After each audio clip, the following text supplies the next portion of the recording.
going on, Fourth and Inches podcast listeners? You got Dan, Kevin, Stevie P coming at you. What's going on, fellas? What's going on, fellas? What's going on, world? What's up, listeners? What's going on, guys? All right, so today is Wednesday. We're going to get into some of our rankings of, guys that we are high on for the week, one from each position. And we're also going to do some start-sit questions and, of course, get to the news and preview of tomorrow night's game. So, but first, don't forget, check us out on our website at www.fourthandinchesff.com. That's www.4thandinchesff.com for a bunch of content. You got articles, blogs, player profiles, rankings, and you can subscribe to our VIP content. This will give you access to DFS info and the cheat codes, which we will be keeping updated monthly. So check those out, and also look for us on the Fantasy Life app. We'll be doing start-sit questions out throughout the year. And if you're listening to the podcast, make sure you hit that subscribe button and give us a 5-star rating. Basically every week we are putting out a Fanduel contest. We've been, sending it out on Facebook and different, social media platforms. If you are interested in joining one of these leagues, these tournaments that we're putting out, or one of the leagues that we're doing weekly, hit us up on our website, drop us a line, or, maybe even comment leave a comment in the podcast. But if you're interested in joining, we're really interested in trying to do some of these FanDuel leagues and get some DFS stuff going. So, Steve, you want to add anything to that? No, it's just we do a $2 league. It's nothing crazy. Just a way for you guys to come and play with us on FanDuel. We are looking to see if we can, get people into those, and then we're going to start trying to do DK also. So, we'll have a FanDuel and DraftKings line, leagues to get into. All right, so there you have it. Remember, if you are interested in joining, hit us up on the website or hit us up in the comments on the podcast. And for now, we're going to get into the news. Ladies and gentlemen, can I please have your attention? I've just been handed an urgent and horrifying news story. And I need all of you to stop what you're doing and listen. Okay, so on with the news for the last day or two and see what's most relevant in fantasy world. The Vikings listed Stephon Diggs as having missed practice today for non-injury reasons. No other explanation yet available. On the Steelers, Vance McDonald, shoulder did not practice. Juju Smith with a toe did not practice. And James Conner with an ankle did not practice. Patriots kicker Gostkowski has a left hip injury that will require season-ending surgery, per source. He is expected to be ready to kick for the 2020 season. If you have Gostkowski, I guess you're hitting the waiver wire. Barring a setback, Michael Gallup, knee, is expected to play Sunday versus Packers. He missed the last 2 games. Terry McLaurin back at practice. He missed week 4 in New York.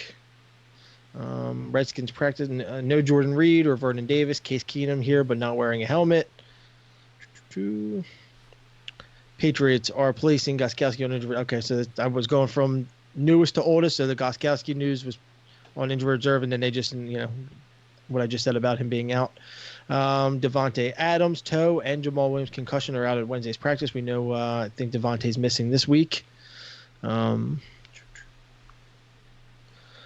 Ravens tight end Mark Andrews foot, nose tackle Brandon Williams with a knee, cornerback Jimmy Smith with a knee, and safety Earl Thomas, presumed vet day. They I'm guessing these 4 players did not practice. Marlon Mack today was not at practice. He was kept out late of Sunday's game with the ankle. We all know about Mack.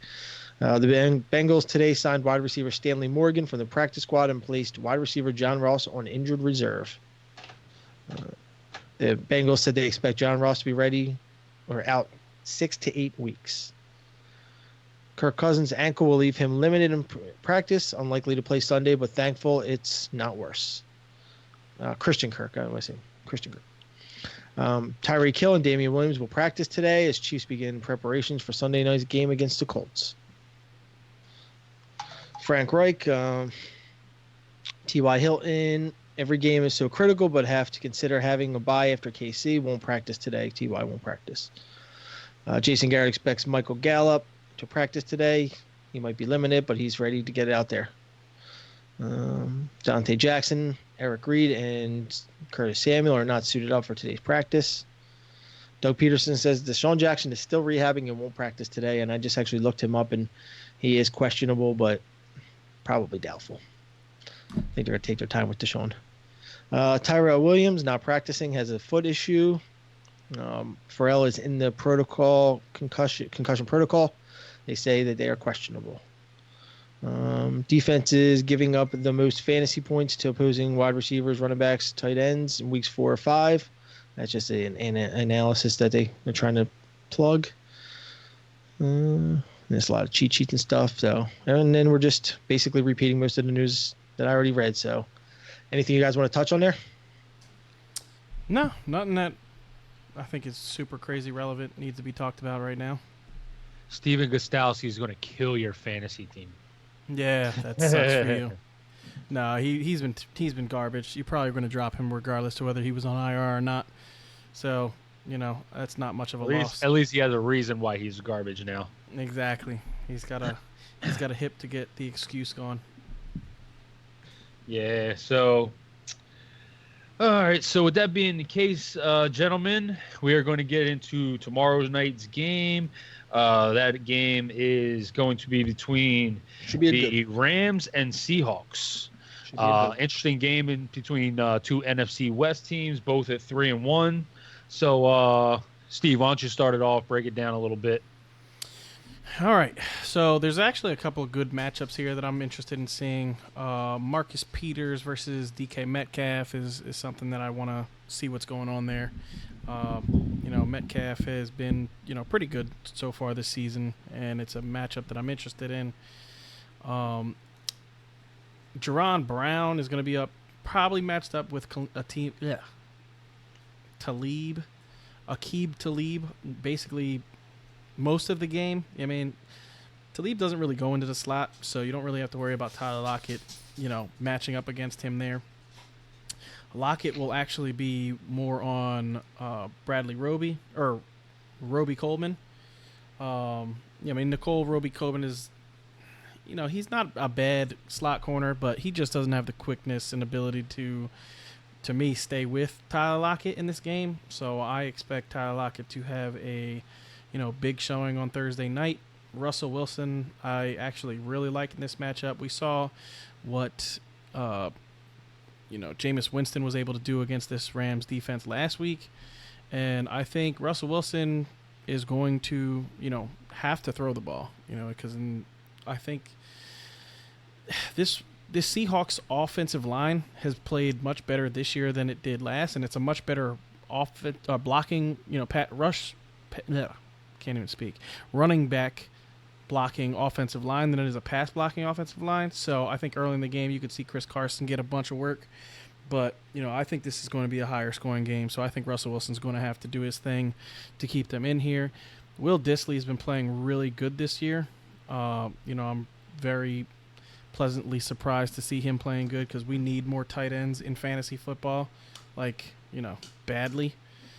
So, I think he does have, some better matchups. He's going to be matched up with Eric Weddle, which, is sounds like a bad matchup, but I think Dissly can win that. He's a lot bigger, and Russell is able to get the ball up high, let him do his thing. So I do like Dissly in this game. On the other side of the ball, Todd Gurley, I've watched a lot of Todd Gurley tape.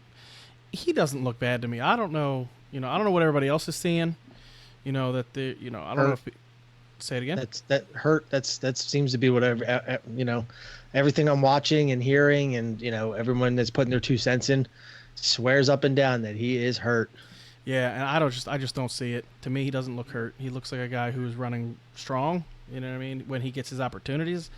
But when you're only getting 5 rushing opportunities in a game, it's kind of hard to show that you're healthy. But, I've watched all 4 games now, and he doesn't look hurt to me. He doesn't look like somebody who's hobbled. He looks like he's making cuts and, following blockers. To me, it's more of a, they're stacking the box against them to try to make them have to throw it, because I think teams are not scared of Jared Goff. I really don't.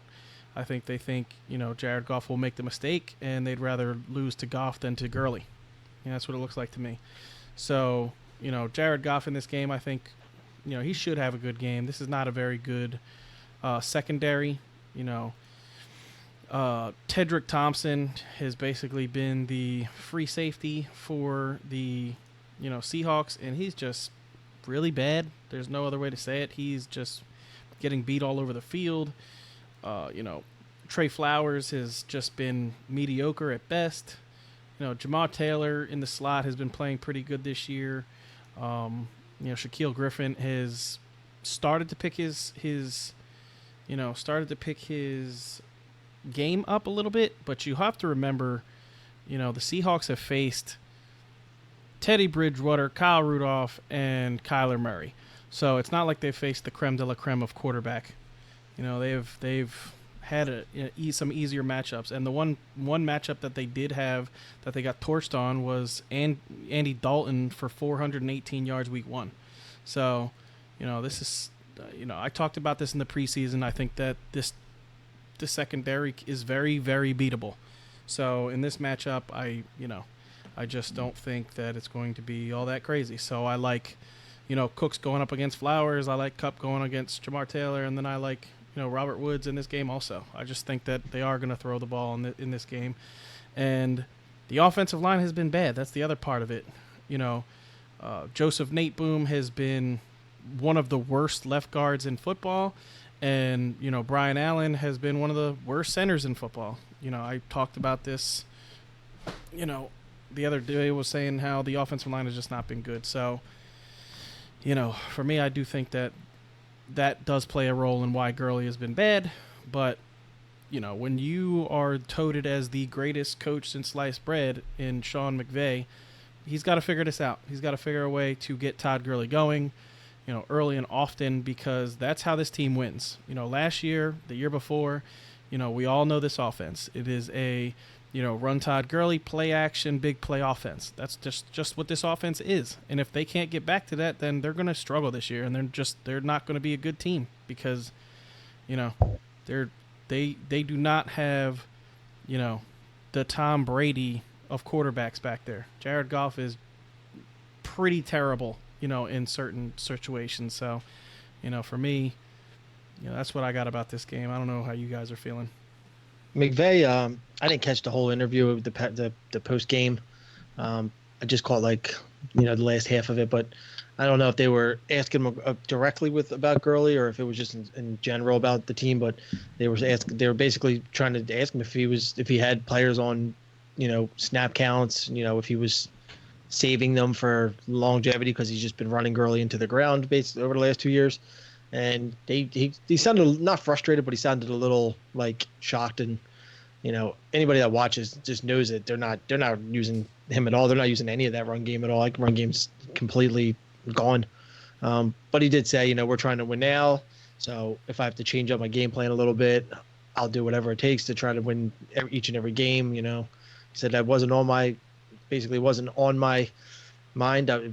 Snap counts and stuff like that. But if I have to play guys way more, then I'm going to do whatever it takes to win each and every game. So this is the other thing I think people are downplaying. Todd Gurley played 67 snaps of a possible 89 snaps. So I was going to say, this past week, Gurley was on the field a ton. He just wasn't getting.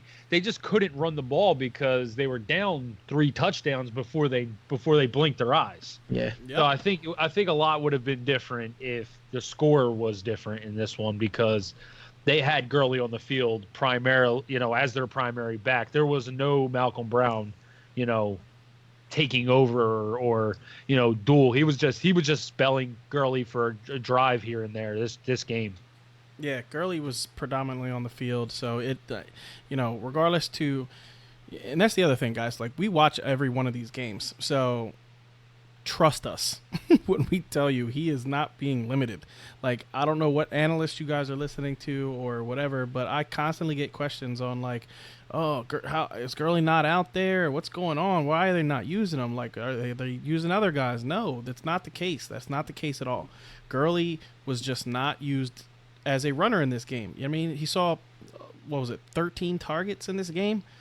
You know what I mean? He was highly targeted in this game. He just didn't get any run. I think that was the game plan. I think they were scared of Tampa Bay's rush defense, and they knew this offensive line is bad, and they decided to throw a lot, and that was a losing game plan as we saw this weekend. Yeah, and that's the thing. That's what comes with paying your quarterback. When you pay your quarterback, you got to suffer at other positions, and the Rams have so much money tied up in Jared Goff going forward now. Aaron Donald, Brandon Cooks has a nice contract. I think they signed Robert Woods to a pretty hefty deal, even coming from Buffalo when he wasn't really known like that. And they gave him pretty good money, expecting him to come in. Cooper Kupp's going to be due a contract in 2 years, I believe, because he was drafted the same year as Goff. So he's either due a contract this year or next. And, when you have to pay all these talent, all these skill positions, you start to suffer on your offensive line. I believe they have 2 new offensive linemen it is this year. Am I correct? Yep. Well, they're not new. They're just rookies from last year. Okay, so they're two new starters. Yes. on their offensive line, and the key to success is up front, whether it's in your defense or offense. Tom Brady was undefeated with the Patriots until he ran into that Giants defensive line. And it's the same thing. If you have a good offensive line, you can control the tempo of the game. So, it's tough. It's very tough for these franchises once these quarterbacks got to get paid, because other positions suffer, and you're going to witness it with the Rams, because unless they go out and start drafting some offensive linemen and hitting on these draft picks, they're really going to suffer. Their offense is really going to suffer, because it don't matter how good McVay is. If Jared Goff don't have time to throw, or Todd Gurley don't have holes to run through, the offense ain't going to work. Yep. But I mean, in this game, basically, we kind of got away from the particular game, but to me, you're still starting Goff and Russell. I don't think that's changing. You're starting Gurley if you have him. You're rolling out Chris Carson if you have him. You're rolling out Tyler Lockett and all of 3 of the Rams receivers, and if you're starting, more than likely at this point, you're starting Disley if you picked them up. So I don't really think there's any surprises in the starters. And I really can't see me adding, DK Metcalf to my starting lineup or anybody else like that as kind of a surprise, right? I think you guys would agree with that. Yeah, no. No surprises to starting lineups. Agree with the guys named. All right. So now we are going to get into our start-sit questions. Or do we want to do rankings first? Do we do rankings first last week? We'll do rankings. Yeah, we'll do ranks, and then we'll finish it up with start-sits. Sounds good to me. All right. So we are going to start with our quarterbacks. Dan, why don't you go first? You have your guy as Carson Wentz. Yeah, got him number 2 this week. I'm not, he could be number 1. He's playing the Jets. He's at home. The only thing that scares me, and I'm going to use we because obviously if you listen to our podcast, you know that where we're from. The only thing that scares me is that we are a team that tends to play up or down to our competition. We're giving the Jets like 14 points, and I could see us winning by 10. This game has blowout written all over it. We are far, far superior than they are. Their only good player is Bell, and we're the top first, second, third team in the league in rush defense. So, we're in rushing defense. So he's going to have a long day. They can't throw the ball at all, and that's where we're weak at cornerback. So the day should be big for Carson. He should have 303 touchdowns. I just hope that we don't take them lightly. They're coming in our house. Let's smack them around a little bit. Give Carson a big day. Come out with a nice win. Yep, I can see that happening. The Jets did have a bye this week, but the Jets defense is not very good. Jets team is not very good, and we're due for a blowout win. So. Yeah, I think this one's the week. I mean, I'm hoping it's 24, 20, 27 point blowout. I hope we got more than 24 points. I'll be upset. No, I'm saying win by 24, 27. I don't know how many the Jets are going to get. Yeah, I don't think you guys are winning by that much, but I do agree. I think Carson Wentz could have a big game in here. The like you guys said, the Jets are just not really that good. And I think the biggest issue for the Jets has been, Dow Roberts has been really, really bad. So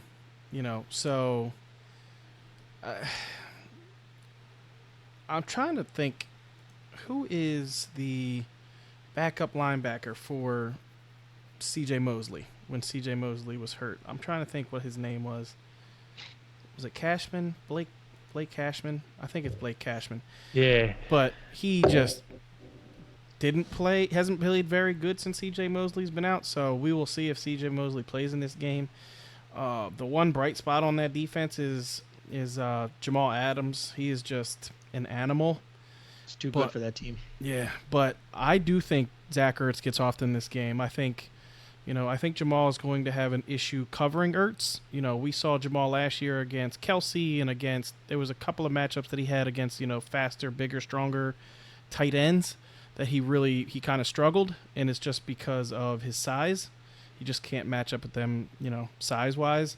So I think, Kelsey gets off in this game, which makes Wentz even better because we all know when Kelsey has big games, Wentz has really big games. So You mean Ertz? Ertz, that's what I meant. Ertz has, big games. Wentz has really big games. So I think this could be definitely a Carson Wentz game.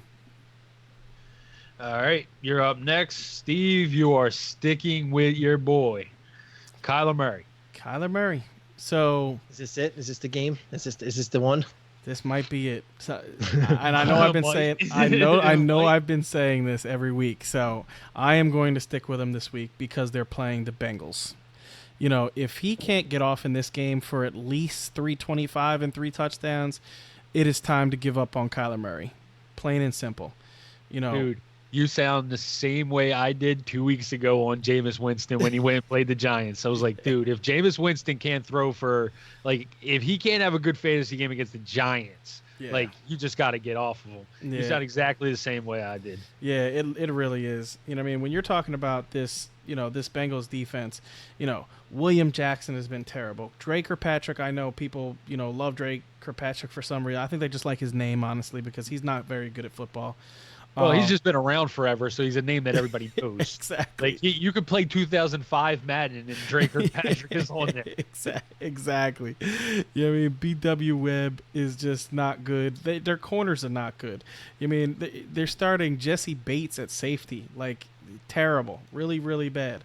Sean Williams, he played for them last year. He wasn't, he played much better last year than he is been playing this year, but still he's not good. You know what I mean? He's just not a very good player. Their defensive line, literally, Geno Atkins is their best player overall in the whole defense, and their linebackers are probably 2 of the worst linebackers in the league. You're talking about Nick Vigil and Preston Brown. They just have been horrible this year. So they just can't do anything. David Johnson's going to eat in this game. Everybody's going to eat in this game. I think Kyler Murray, this is the one. Andy Isabella will be starting in place of Christian Kirk, and I think we're finally going to get to see Isabella. This might be a guy that if you have a roster space on your bench, pick him up now, because if he has a big game in this game, I think they are going to start using him. So that's a beat the waiver wire guy right there. Yeah, beat the waiver guy. So definitely check out Andy Isabella in this game. Larry Fitzgerald, I love Larry Fitzgerald going against, BW Webb. That, to me, that's just a mismatch, and Larry Fitzgerald's going to eat. So, to me, in this air raid system, which, like Kev said, it has not looked good in the NFL, it has actually been pretty terrible. We should see some passing game. It's make or break. Yeah, good. Yeah, it's a make or break. Exactly. Yep. So I do like Kyler. He's my number 6 for the week. Yeah, I mean, I don't really have too much to add. I'm going to stick with my till I see it. I just can't give Kyler that. This is a great matchup for him. I don't know if I'm probably going to have him top 12, so he still will probably be a number one option for me because of the matchup this week. But 6 is just really high, man. Really high. Yeah, there's other matchups in this week I just don't like. That's why I have him that high. Yeah, I'm the same way. This week. I got him at 8 just because there's he's got one of the best. He's going up against one of the worst defenses. He should be a top 10 quarterback this week. No reason not to be. Yep, and even as bad as he's played, the funny part, like everybody's like, "Oh man, Kyler's so terrible." He's actually quarterback 16, so it's not like he's been god awful. He's not a starter, obviously, but when you watch him, he hasn't been terrible. His offensive line has been terrible. His team surrounding him has been terrible. That air raid offense play calling has been terrible. He's athletic. I mean, you watch this kid. He's going to be something in this league. As soon as they can figure out how to build around him. I hear that. All right. So who do you got, Kev? All right. I have Jacoby Brissett this week as a top 10 quarterback.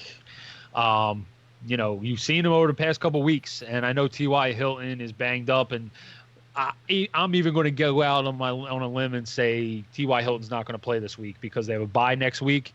So it just makes sense that this is a game where it's going to be a tough game. You got the Chiefs coming in there. Chiefs didn't play well last week, so they're obviously going to look to step up. So this could definitely be a week where T.Y. kind of sits out, uses the bye week, and takes 3 weeks off to get himself healthy. But still, this Chiefs defense is not good at all. They ride off of their offense. And, to me, I see all the Colts eating in this week. I see any Colt that's playing has potential to be good this week because they're going to throw the ball. They're going to run the ball. They're going to do whatever has to be done to, try to keep up with Kansas City. And, this season, the Colts secondary has not looked very good. It has been beat. And so with the best quarterback in the NFL going up against them, this is definitely going to be an opportunity for Brissett and, some of these other Colts players. And, my running back is another Colt. It's going to be Marlon Mack. And if it ain't Marlon Mack, it's going to be, I'll talk Jonathan Wilkins. I just think that the Colts offense against this Kansas City team is going to eat. I trust Frank Reich as a coach. And, that's pretty much all I got to say about it. I mean, everybody that goes up against Kansas City winds up having a good game.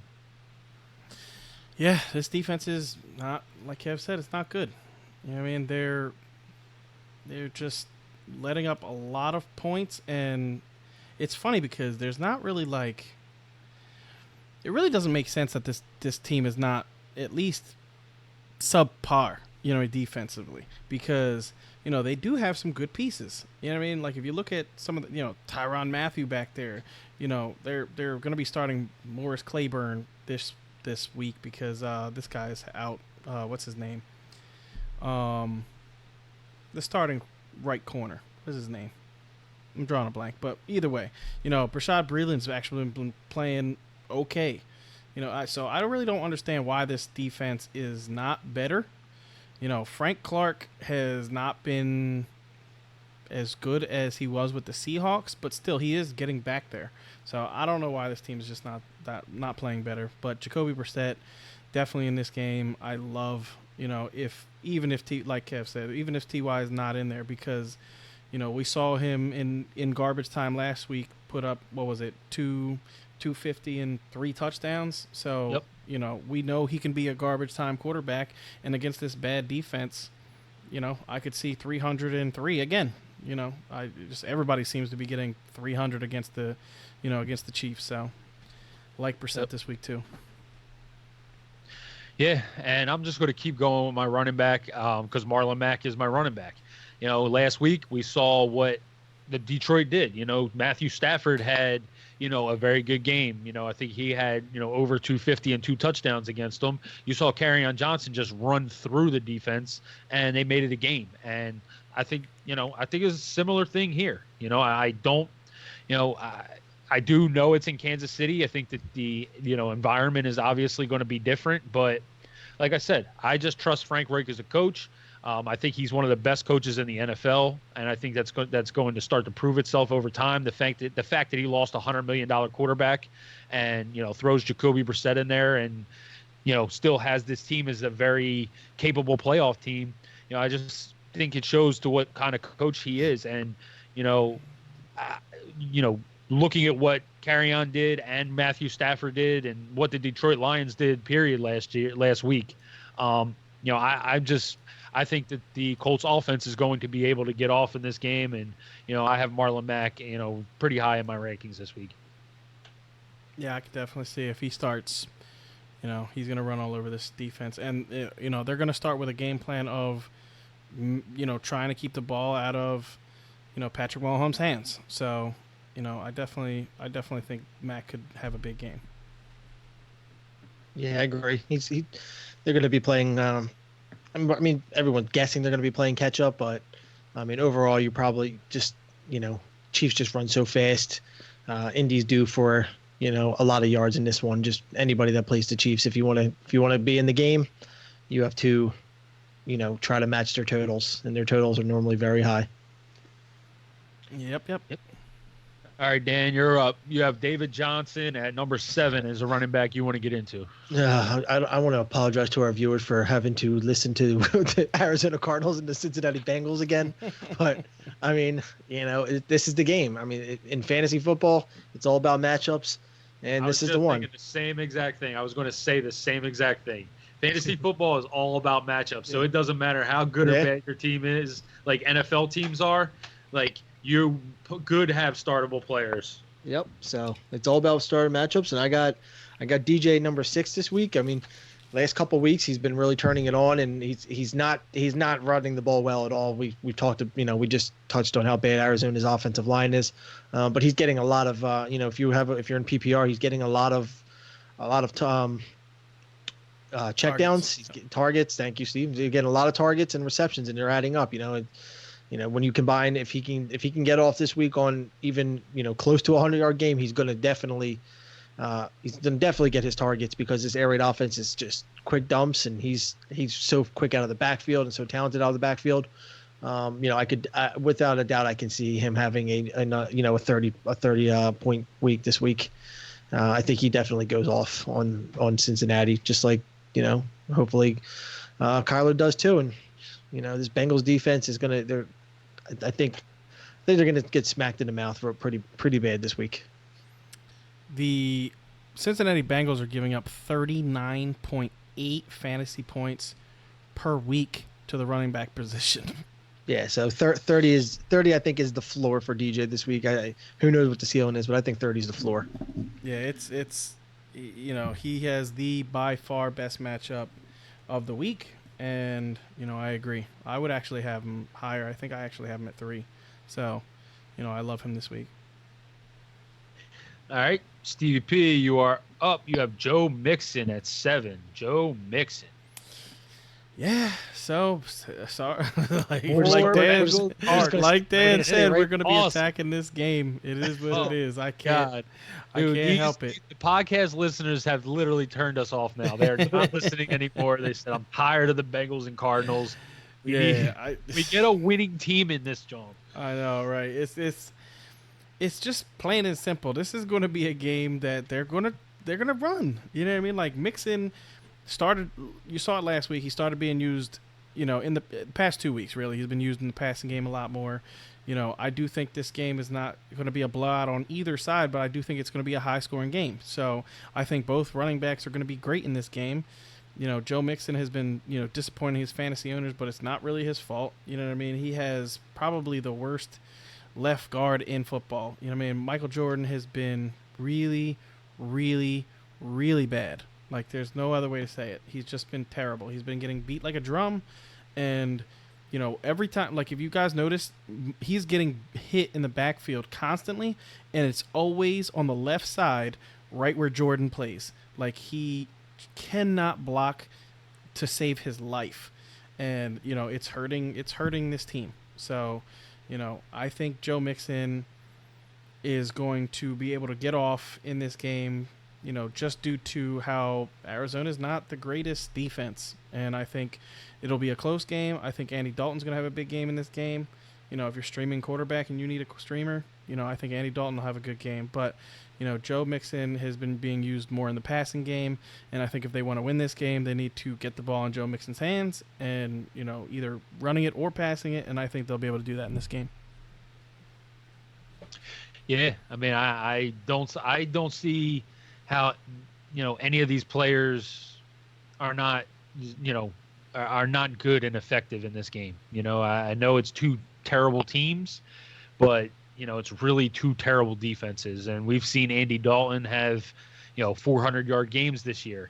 Kyler Murray in this air raid offense has been talked and hyped up to, the highest extent. So, this definitely could be a game where, fantasy production is at a high. And it, as bad as the teams are, it could be an interesting game to watch. All right, so we'll start off wide receivers with you, Steve. You have Tyler Lockett at number 6. Yes. So I kind of talked about Kyler when we broke down this game. I just think that there's not really any situation where, he's not going to be very good in this game. You know what I mean? I think, like I said, the Rams cannot cover him. It's just not going to happen. Roby Coleman is just not good enough to stay with Tyler Lockett, and he is by far Russell Wilson's favorite guy to go to. Last week Russell Wilson didn't really have to throw in the second half. They were kind of running the hell out of the ball with Chris Carson. I don't think that is the case in this game. Last year, both games I think totaled over 50. Again with these two teams matching up, and I think this is another game where it totals over 50 again. It could total close to 60 in this game. So, I think Tyler Lockett is going to be used heavily in this game. I could definitely see a, 8-catch, 100 yards and a touchdown game, easily for Tyler Lockett. Really quick, Stevie P. Yeah, week 5 last season was 33-31 Rams, and week 10 was 36-31 Rams. So they're both very high scoring games. In those games, Tyler Lockett went 3 for 98 and a touchdown in one, and he went 5 for 67 and a touchdown in the other. Yep, like I said, and he's going to be more targeted this year because there is nobody. Yeah, no Doug Baldwin. So, like Tyler Lockett in this game. Yeah, I'm right there with you. I agree.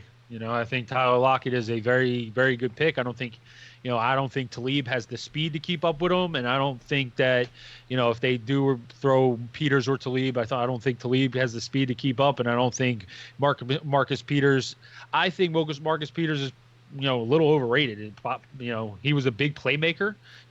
Makes a lot of interceptions, but at the same time, he makes a lot of stupid plays, and you saw it on that Mike Evans touchdown, where he just got lost in center field, or lost in left field without a glove or whatever. Yeah. He was just out there, and I haven't heard that one in a while. Yeah, so he kind of reminds me a little bit of Asante Samuel when he played for the Patriots and the Eagles. Asante Samuel would bite a lot trying to make the big play, and a lot of times would get beat, but he also would lead the league in interceptions, all the time. So, it would pay off, but at the same time, you had to have good safety behind him because, he was always going to take that chance. All right, so I'm going to get into my receiver this week, and it is Hollywood Brown. I have Hollywood Brown in the top 20. His targets have been there. It's not like he's not been targeted the past couple weeks. Lamar Jackson in the Kansas City game, Lamar Jackson kind of was just missing him. He still got 9 targets, I believe, in that game. And, this past week he got a good deal of targets, and, it was the same thing. It's not like the guy is not being thrown the ball. They just haven't connected the same way they did in week 1 and 2. In this week, I think with a Pittsburgh Steelers matchup that is going to be rather favorable. I know they got Minkah Fitzpatrick back there now, and things are going to be a little bit different. And you obviously saw the Bengals struggle, but I think that this Baltimore Ravens offense is a little bit better than the Bengals. So I expect Hollywood Brown to get off this week and kind of get off, step back up to where, he was in I don't want to say in the first 2 weeks where he literally looked like he was going to be like the next Deshaun Jackson, catching like 60-yard passes every week. But, I could see a good, 7 for 80, 7 for 90 game and a touchdown in this one. Yeah. My only concern would be Steven Nelson has actually been playing pretty good this year. But yeah, I think Hollywood has the ability to take the lid off of any defense, honestly. And I don't really think that the Ravens are really going to be able to run the ball other than with Lamar Jackson. That's the one thing about this Steelers defense that you can say.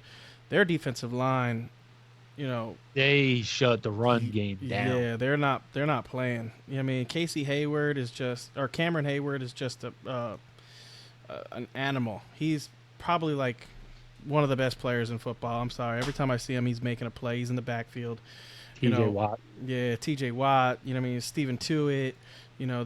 They got Bud Dupree. They all those guys are just really, really good. And I just don't see the running game getting off here. So I do think, Jackson is going to have to throw it to win this game. And, Hollywood could definitely break one at any moment because, honestly, when he gets a full head of steam, I don't know if there's any corner in the league that can really keep up. Yeah, he's fast. All right. Dan, you're up. Julian Edelman, you have him at number 9. Yeah, the Redskins defense is not good. They're letting up a lot of points, a lot of yards to receivers, and they can't cover speed. Deshaun Jackson burned them in the second, finishing play of that first half, and then second half of the week 1. Taylor Gabriel had 3 touchdowns on them. So I mean, if Taylor Gabriel's doing stuff like that, I mean, I'm just very curious to see what Brady and his whole receiving core are in for. I actually have I got Josh Gordon right outside my 20. You got him at 20, 25, so right outside my 24. But I think both of these guys have good games.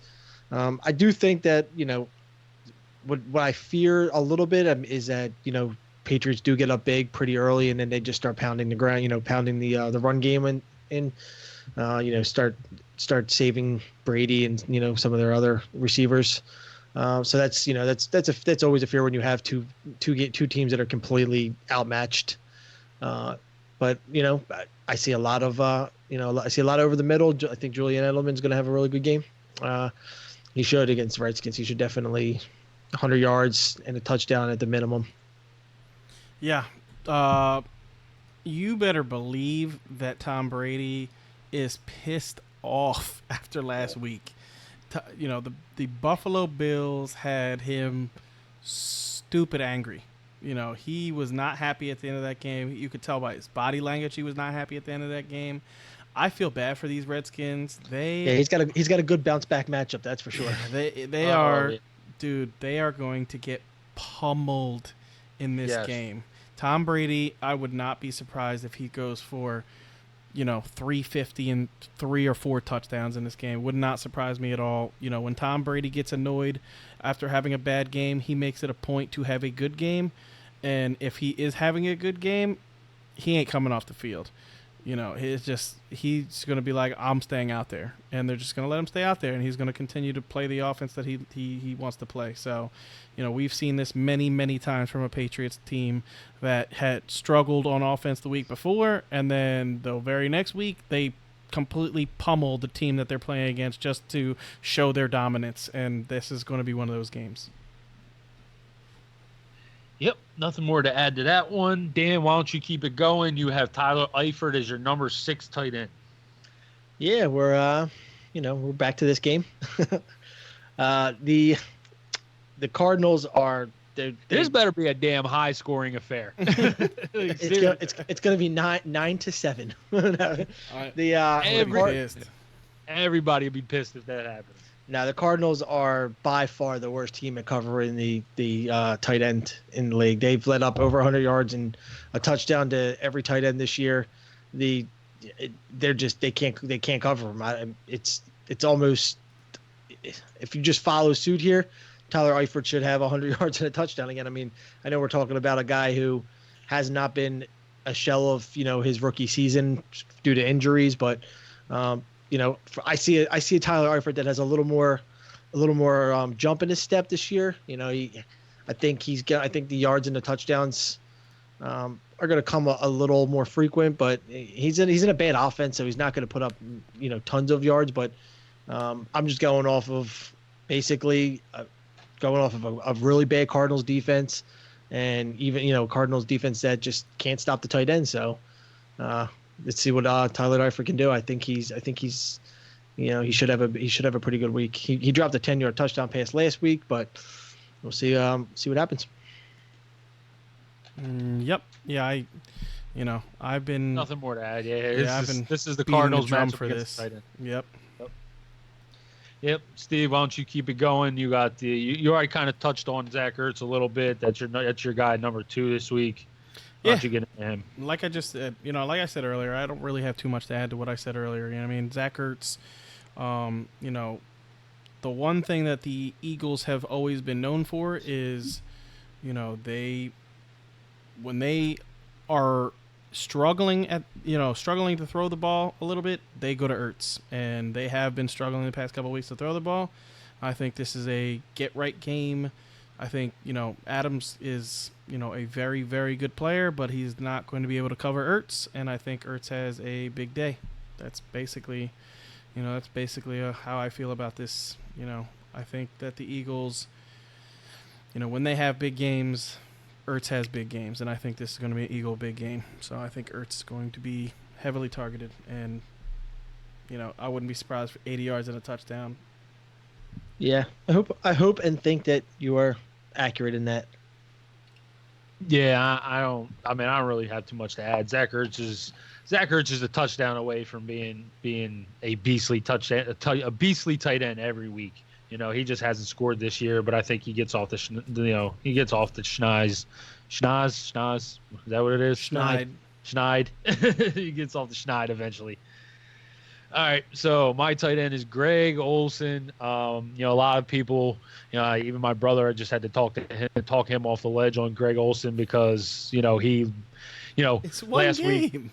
Yeah, last week he was terrible. Well, not even he wasn't terrible. Kyle Allen just did not look good, and there was plays where Greg Olsen was running free up the middle of the field, and Kyle Allen was just didn't see him. I think when they look at the game film, he'll kind of realize, I need to lean on my tight end a little bit, and this is a game where, I don't think Jalen Ramsey's going to play.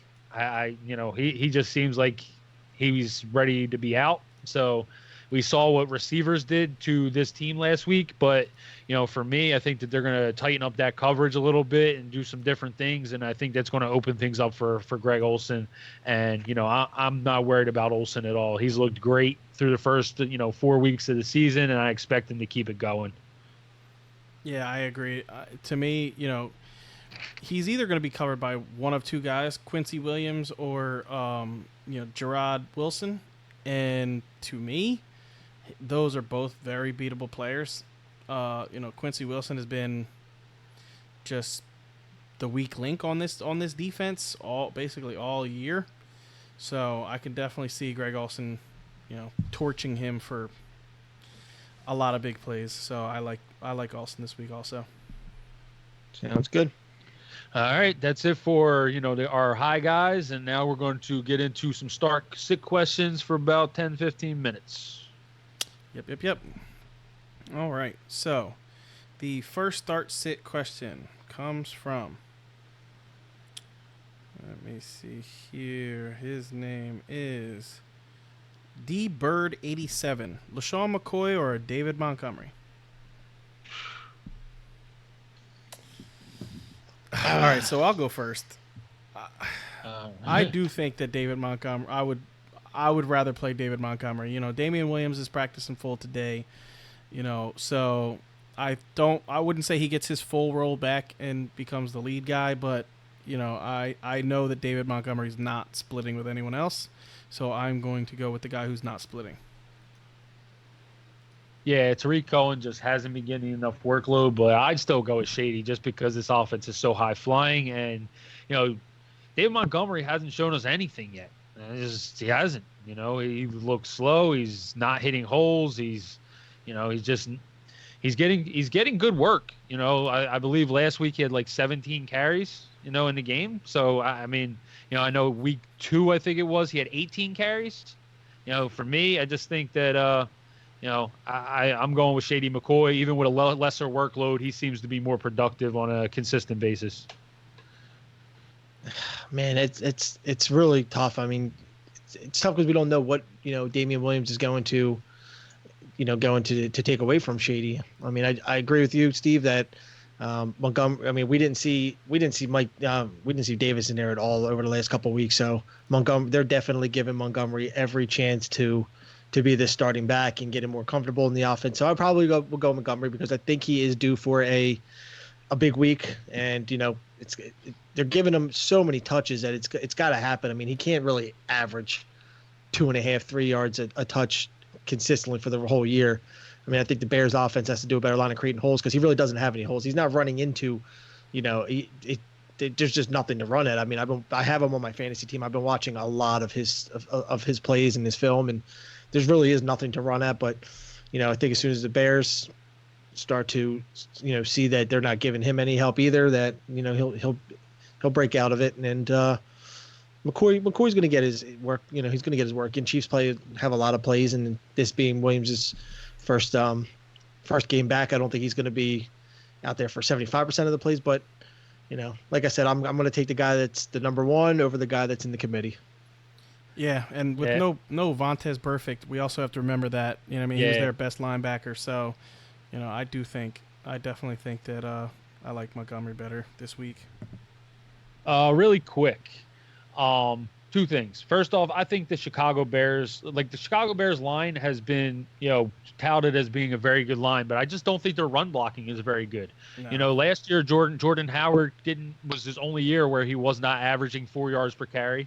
And, you're looking at what David Montgomery's doing this year, and all we heard all preseason was how this dude was a beast and breaking all these tackles, and he don't really have a chance to break any tackles. Nah, there's no holes. There's no holes in this run game right now. Nothing.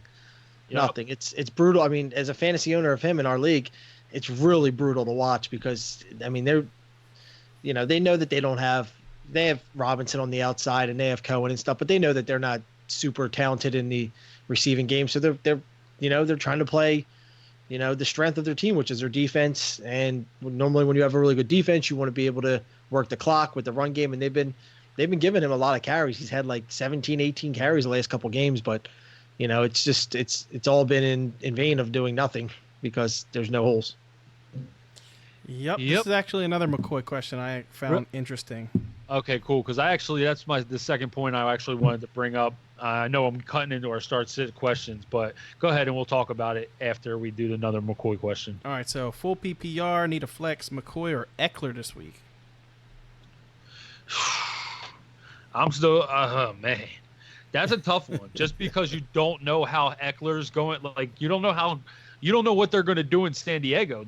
That's more concerning about what's going to happen with Damian Williams and the Chiefs backs. For me, I think Shady's still going to be their lead back. I think he's proved that he's probably a better player.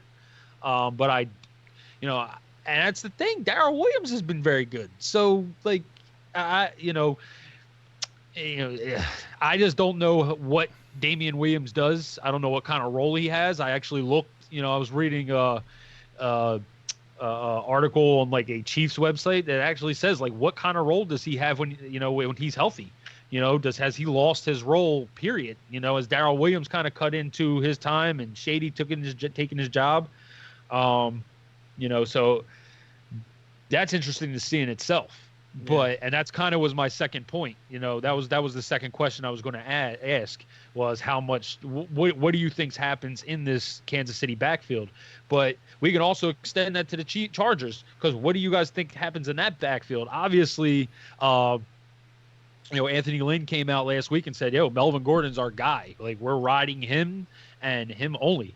So, Austin Eckler will probably be a PPR guy, maybe on third downs and stuff. But, at this matchup, I think I'm still going Shady. I really do. I've seen Shady be very productive in the first 2 weeks, even with limited carries and limited touches. And, each week he's got into the end zone. And, I like guys in fantasy who score touchdowns. Yeah, I think they're going to limit Melvin Gordon to about 15, 18 total touches. And I do think Eckler is used a little more. Last year we were seeing Melvin get 20 touches every single game. It didn't matter. He was touching the ball at least 20 times a game, sometimes 25 times a game. But Eckler has shown that he deserves to be on the field. You know what I mean? Like I don't think it's a situation where Lynn is saying all the right things because Melvin Gordon is their guy, but especially this week, maybe next week we see a bigger discrepancy, a 75-25, split.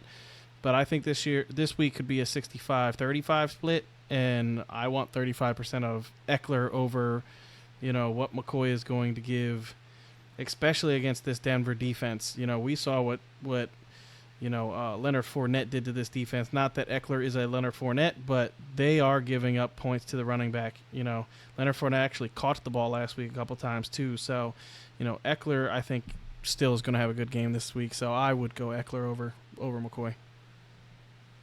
And McCoy didn't look good last week. That's the one thing I will say. Like, watching that game. Not running the football. Yeah, no, he did not look good. If it wasn't for that Travis Kelce pitchback, that 30, whatever, was it 33-yard, Kev? You know what I mean? That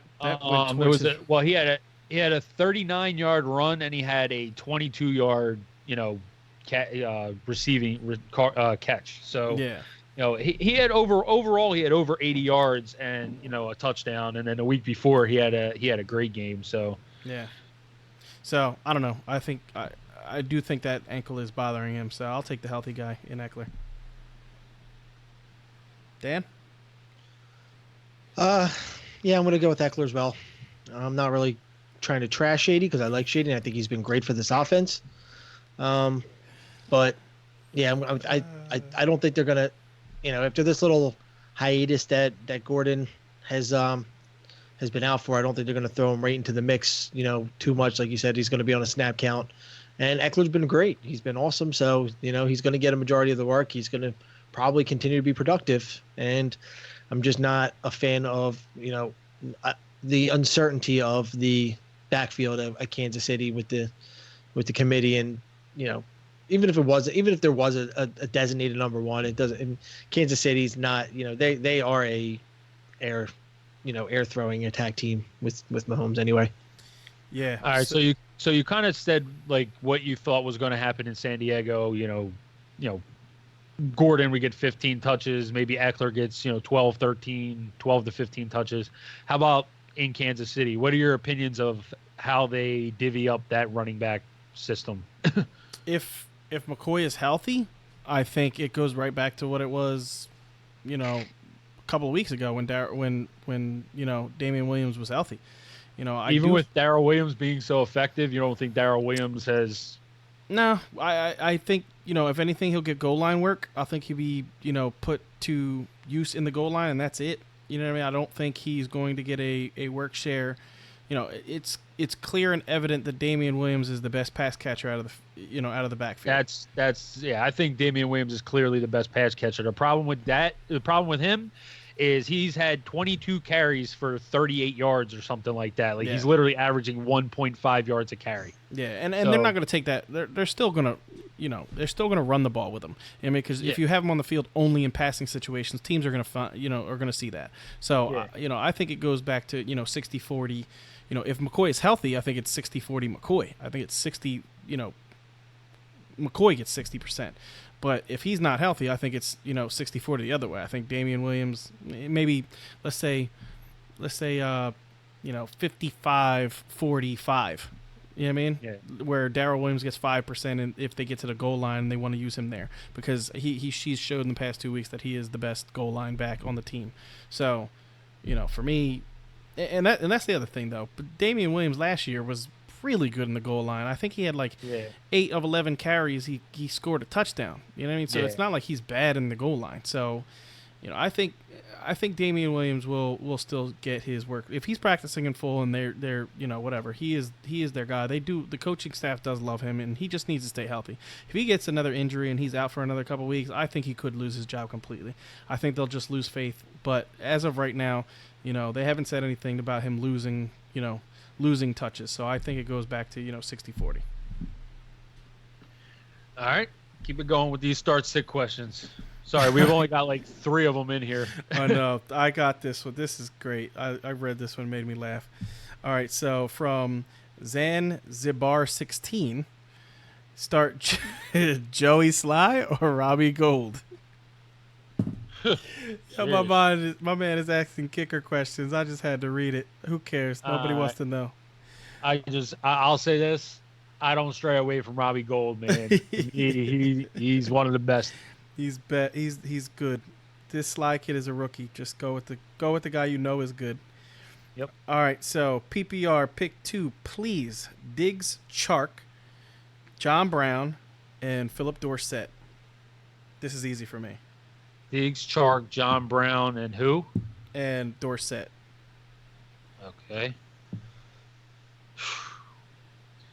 Josh Allen's not playing, right? So. Yeah, Josh Allen is not playing. That don't matter. You're probably going Brown and Diggs. John Brown has just been so good this year. Yeah. I mean, even against the Patriots last week, he that one-handed catch that he caught on the sideline for 28 yards to get them in the goal line situation. He is just catching everything. That dude is just, he saw 6 targets, 5 catches last week.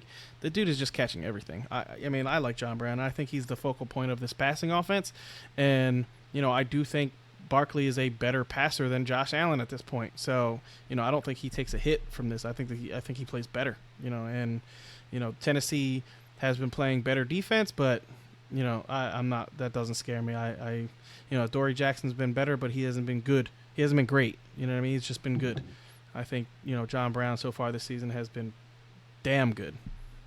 And then you can't really sit Diggs after a 100-yard week, and then they're going up against the Giants. So I mean, I'm going with Diggs for sure. Yeah, you got to pick 2. If it was me, I would probably go Diggs and Chark. But Chark and John Brown is still a very close one for me. It's just probably one that I need to think about a little bit more. But, DJ Chark is just super targeted by Gardner Minshew. He friggin' loves DJ Chark. Yeah, for me, Chark is not – I have Chark in a bunch of leagues this week, and to me, he's not an option this week only because – the Carolina Panthers have been so good against the pass, dude. They have been really, really good this year. Bradbury has finally come into his own, and he looks really good. Look at what they did against the Texans last week in Houston. That's a dynamic passing offense, but they got shut down. Yes, they did. I see what you're saying. For me to say that Matt Barkley is better than Josh Allen as a passer is. You're a Bills fan. You could probably attest to it better than I can. But for a guy to go at number 1 and we're in the first round and we're saying that Matt Barkley is a better passer of the football than him, to me what that says is that that was a bad pick because you don't draft quarterbacks that can't throw the football, not in the first round especially. But example Tim Tebow, Yeah, we're gonna have 3 separate answers on this because my 2 are Dorsett and Brown. I just think, really, yeah, yep. Because actually, you know what? I'm actually going to change that because I just remembered who the friggin' Patriots were playing, and I'm going to actually go with. I'm going with Diggs and Dorsett. Yeah, Dorsett and Brown for me. Diggs, I still just can't trust him. I love Stephon Diggs. I love that I think he's one of the best route runners in football, but I don't trust this coaching staff. Honestly, I think they're still going to stick to the run this week. If anything, I think Adam Thielen is going to have a huge game because he was crying like a girl after the game about not getting enough targets. So, if anything, I think Adam Thielen sees 10 targets in this game, which gives Diggs 2 or 3, 4 targets like we've seen him have a couple of times this year. And, I just can't trust Diggs. I love Diggs, thinks he's a great player, but I think I think they're going to run the hell out of the ball in this game because they're not going to need to throw. And, for me, John Brown and Dorsett, in two matchups that I like. All right. Dan? Oh. Yeah. Didn't Dan say? Yeah, I got who? Diggs and Brown. Yeah, I was going to say Brown. Diggs and Brown. Yeah. Yep. Okay, so let's see here. I'm trying to find a good one. Wow. this DJ one- Chark right now is actually a top 10 receiver. Oh, I know. He's been great. He's been catching a lot of touchdowns, too. Yeah. T.Y. I'm going to assume is not playing, so I'm not going to ask that question. Let's see here. All right, so Frank Gore, Damian Williams, James White. Pick one.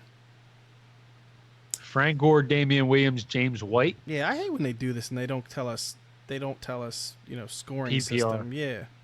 Like, just leave us the scoring system. Yeah, I'm just going to say this. If we get these questions, we're just assuming PPR. Yeah. Because we do everything based off PPR pretty much. So, Yeah. So Frank James Gore, White. Damian Williams, James White. Yeah, I think I agree with that. Frank Gore has played good. Damian Williams, I think, like I said, is going to get his role back. But James White, I think is definitely going to see a bunch of targets in this game. So for the safety of the floor, I will go James White.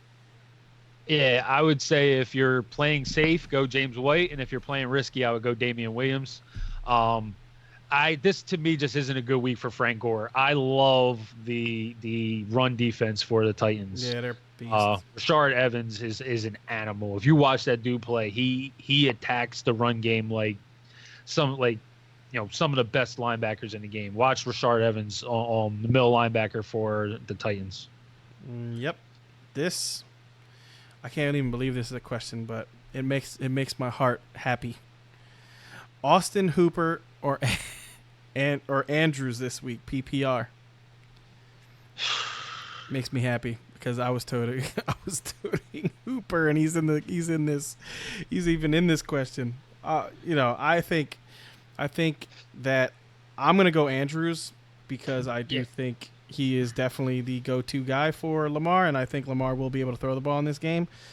Hooper was a product for the past couple of weeks of the defenses that he played. Titans have been terrible against the tight end position, and the week before that, who did they play? They played the week before that. I know he had a good game. I'm trying to think who they played. Regardless, He's had pretty good games throughout the season. I mean, even against Philly, I think he had like 7 for 70 in that game. And in week 1, he had a ton of targets as well. He's had a pretty good season. Yeah, well, Jimmy Graham had, 8 for 700 yards in the touchdown against the Eagles. So, well, I was just saying, I'm just referring to Hooper. I mean, every week Hooper's he's been good. He's definitely I think he's been double year. digits in PPR every week. He's one of the he that's been really reliable. Yeah, he's been very good. Yeah, I would go Andrews. I have them both.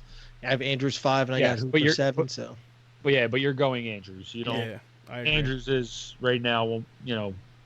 You're not taking Mark Andrews out of your lineup. No. Oh my God! Somebody just asked, "Is John Brown a drop?" What? Like, are you not watching the same football I'm watching? No, they're not. That goes back to last week where somebody said, is Miles? Should I drop Miles Sanders or something about to that effect because it looks like he's losing his job to Jordan Howard? And I'm like, are you watching this game? Like, dude, Miles Sanders was on the field more like for most of that game, and Jordan Howard just scored, but he didn't lose his job. It's a committee. That's what happens in a committee. Like, oh my God, I have to read this. I have to read this trade question because this might be maybe the most asinine trade question I've heard in a really long time. Trade T.Y. and the Bears. This is from C. Yetter. And he asked, trade T.Y. and the Bears D for Jacobs. For Josh Jacobs. I mean, dude. If we're... have you watched Josh Jacobs? He just hasn't been good, and I'm not... I mean, I don't know why you'd be... maybe because T.Y.'s hurt, but I just don't understand why you would go away from a guy who's proven that he's going to be productive. Dude, versus in every a guy game who he has a hasn't shown you touchdown. anything. In every Yeah, game that guys- he's played, he has a touchdown and at least 60 yards. Like, what are you even talking about? And you're And you got- throwing in and you got the best the defense. best defense in the league. Yeah, dude, like, what are you talking about? Like, what are you thinking? Are you Listen, serious? guys, I understand draft positions, but we're in week 5 now. So the draft positions where you drafted guys at obviously now gets altered. So just because a guy was a 3rd-round pick and this guy's a 4th-round pick doesn't mean you have to. Nah, you're in week 5 now. Things change. You're not giving up. I don't know. It just doesn't make sense. Keep to me. Ty and the Browns in the Bears defense, bro. Just Yes. do yourself a favor. All right. No, I'm not asking that one. That's stupid. I'm gonna start calling people's questions stupid. That's what I'm gonna do, because some of these questions are just stupid. Dude, Marlon Mack or Jordan Howard? Jordan Howard if Mac is out. If Mac is out, yes. Mac is out. That's only literally way the you're only starting way Howard. you're starting Howard. Like, are you kidding? Like, why would you even These ask guys- that question? Because Jordan had a big week last week, so I mean he's on the hot plate right now. Dude, he's in the highest over-under game, and if he plays, you're playing him, period. I don't give a damn. Yeah, That's the if dumbest Marlon Mack thing is ever. out there, you're playing Marlon Mack. He is a top 10 running back every week, pretty much. All right, so this guy, this is not as bad, but Devi Sky writes, need one, Sony Michel, Philip Dorsett, or Carlos Hyde. Just throw Carlos Hyde away. Just get him out of this question, and it's a much better question. And I will go with Sony Michel, because Sony Michel, I think, is definitely going to score a touchdown in this game, and hopefully he gets you 70 to 80 yards against a terrible Redskins defense. Definitely Michelle. I think this is another floor ceiling thing. Like, if you are looking for a safe floor, I would go Michelle. And if you want to, take a shot on a risk, and if your team looks like it's going to lose this week and you need a bigger week, I would go with Philip Dorsett. But if your projections have it as a close game, I would go with Michelle. Yep. All right. Let's see here. Full PPR. What? No, I'm not reading that. Yeah, good. Get some good questions. I can't. We got like 3 more questions. Let's get some good. I'm not reading that. Okay, I like that. This one's not bad. All right, so PPR, Will Fuller or DJ Chark?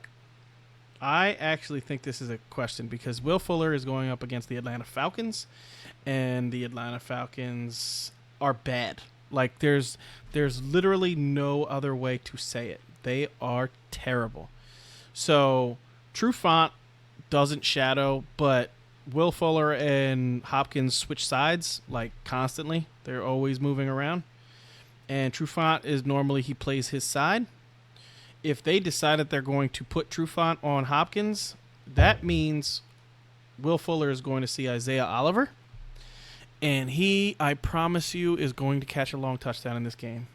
If Oliver cover, if they decide that they're going to try to take away Hopkins with Trufant, I promise you that Fuller is going to have a long touchdown in this game. I can almost guarantee it. So, Will Fuller sneaky DFS play this week. yes, I can almost guarantee it. So I would definitely watch to see what they say if Trufant is going to shadow Hopkins, and if that happens, I love Fuller this week. Love him. So Yeah. I'm obviously going Fuller. Yeah, I'm sticking with DJ Chark, but the guy we just said he's a top 10 tight end or top 10 wide receiver right now through the year. So for me, you can't take a guy out of your lineup for a player who has the talent but just hasn't done it this week. I know that the matchup is clearly better for Will Fuller, but I just can't see myself benching a guy who's top 10 right now, and through the first quarter of the season, he's been scoring pretty much every week. Yeah, I mean it comes down to the quarterbacks. I mean Deshaun Watson's got a really good arm, but he doesn't. I mean Minshew, Uncle Rico, he could throw that ball over the mountains. I mean you got to go with Chark. throws the ball over the mountains. Every time he says Uncle Rico, I laugh, dog. 'Cause that dude so looks like Uncle Rico. Nah, So I'm with Kev. I'm going with Chark. He's been the better, the much better receiver for the first quarter of the season. All right. So this is a good I one. like this. We've actually been like disagreeing pretty much every question. Basically every question. So in other words, we're not helping our listeners in any way on these not at all. Whichever analyst you like the best, you take what they have to say. All right, here we go. So we have Tyler Boyd. Oh, wait. Robert Wright, 760, asks, Tyler Boyd or Sammy Watkins? I actually like this question. But I'm going to go Tyler Boyd because we have been talking about that Arizona, Bengals game, and we think it's going to be pretty high scoring because both these teams' defense suck. So, Sammy Watkins is always, we saw what he did week 1. Damn near 200 yards and 3 touchdowns. I agree. Tyler Boyd, to me, especially with no John Ross, he's going to be out, so that's just going to be a ton more targets for Tyler Boyd in the passing game. And Sammy Watkins is, that guy that everybody thinks is like, for some reason, like, you look at the projections on Sammy Watkins every week, and it's like, he's going to be a wide receiver 2, and he just totally lets you down. He's had one good week. The rest of his season has been very, very average at best. And last week he had an opportunity to score and got the ball punched out of his arms and, fumbled. I haven't been impressed at all with what I've seen from Sammy Watkins outside of week 1. And Tyler Boyd's a guy that, outside of last week has produced all year. Yeah, Boyd's a safe pick. He's going up against the bad secondary in Arizona.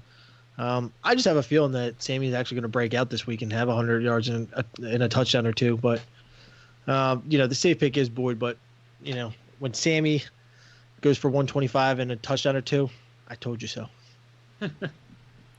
All right. This is actually it's a really good question.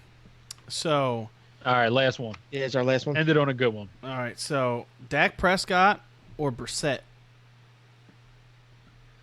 This one's actually a good one because I'll tell you what, Green Bay's defense has been much better stopping the pass this year. Yeah.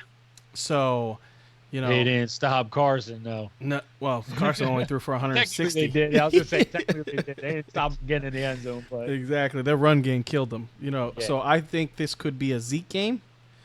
So for me, it's tough because I think Brissett actually is going to have to throw. I think I'm going to go Brissett because I think he's going to have to throw to stay in this game. I don't think they're going to be able to rely on the run as much as they would like. So, Dak has a much tougher matchup. I'm going to, Jari Alexander's been great this year. Kevin King has been really good this year. I'm definitely going Brissett. I love Kevin King, honestly.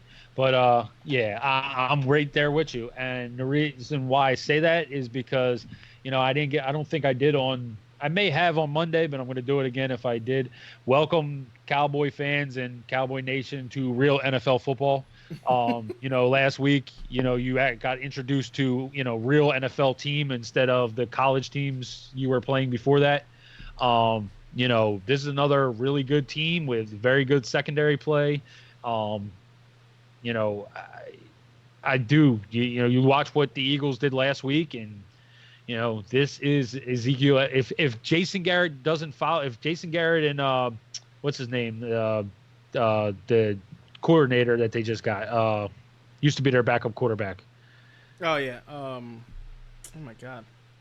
Jesus. Oh, it's right on the tip of my tongue. I know, it's killing me.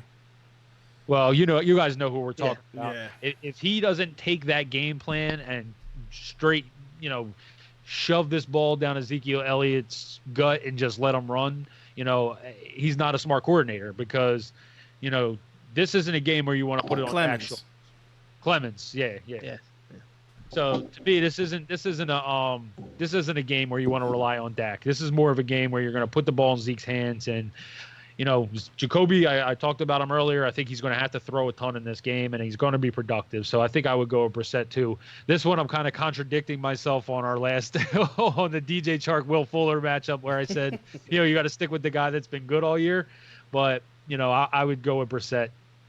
I just think that, Dak kind of got introduced to, a real team last week, and you kind of saw what it was about. And, we talked about Amari Cooper and how, he plays good cornerbacks and he does not really have good games. So this could be a bad week for Amari Cooper, bad week for Dak Prescott, but a great week for Zeke Elliott. Yeah. So we actually have like another 10 minutes. So real quick, we hadn't asked any tight end questions at all. So I want to ask this one question, then we can be done. He asked a kicker question and not a tight end question. I know. I was looking and I was like, wait a second, we didn't ask any tight end questions. All right. So Delaney. We asked Andrews versus Andrews and Hooper. Oh yeah, we did ask Andrews and Hooper. All right, well we're gonna end. Anyway. Yeah, we're gonna end on this one. Walker, Delaney Walker or Tyler Eifert. That's a good one. Yeah, I got Eifert this week. Yeah, I already said my Eifert piece. I'm going Eifert. For me, Delaney's banged up, and that Buffalo defense. I'm not testing that Buffalo defense. I moved everybody. Everybody agree. that's playing Buffalo this week, I moved them down a couple notches. They just what they did to the Patriots last week was just incredible. Magical. So, I mean, it was magical. It really was. So I'm really not playing anybody against Buffalo's defense. They're a ridiculous unit. Yeah, and I'm going to say this because every week I write a streaming defenses article on, for the website. And this week I have the Buffalo Bills as a streaming defense. But in that stream, I said they shouldn't even be a streaming defense. They should be owned by every team. And the only reason I had them as a stream because they are probably on the waiver wire because everybody was scared of the Patriots matchup. And they proved that you don't have to be worried about any matchup with this defense. It is that for real. And the Buffalo Bills defense is literally in competition with the Chicago Bears for the best defense in the NFL. I 100% agree with that. We know you do, Steve. Every statement you just said, I 100% agree with. All right, guys. So that's it. All right. That is it for tonight's podcast. Remember, don't forget to check out the website, www.fourthandinchesff.com. It's www.4thandinchesff.com for a bunch of content, articles, blogs, player profiles, rankings, and you can subscribe to our VIP content. And also, don't forget to look out for those FanDuel tournaments that we'll be putting out there, and if you're the FanDuel leagues. And if you want to join, remember, drop us a line on the website or, hit us up with a comment in the podcast. And until next time, peace out, guys. Later, guys. Peace.